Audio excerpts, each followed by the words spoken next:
ভারতীয় মহাকাশ গবেষণা সংগঠন ইসরো আজ শ্রীহরিকোটার সতীশ ধাওয়ান মহাকাশ কেন্দ্র থেকে বিকেল 4:12 PSLV-C-59 প্রভা-3 মিশনের উৎক্ষেপণ করবে।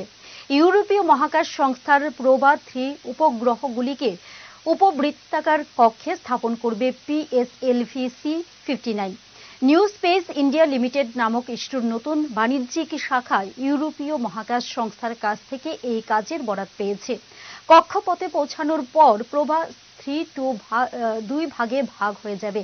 সূর্যের পারিপার্শ্বিক পরিবেশ, মহাকাশের আবহাওয়া এবং সৌরঝড়ের বিষয়ে গবেষণা চালাবে এই স্যাটেলাইট। এই উৎক্ষেপণ গতকাল হবার কথা থাকলেও যান্ত্রিক ত্রুটির কারণে তা সম্ভব হয়নি।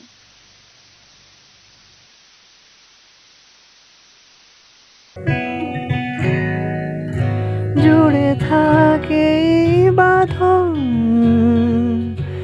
আপনার চেয়েও আপন,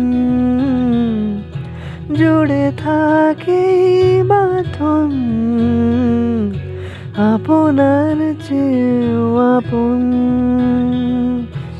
আপনার চেয়েও আপন।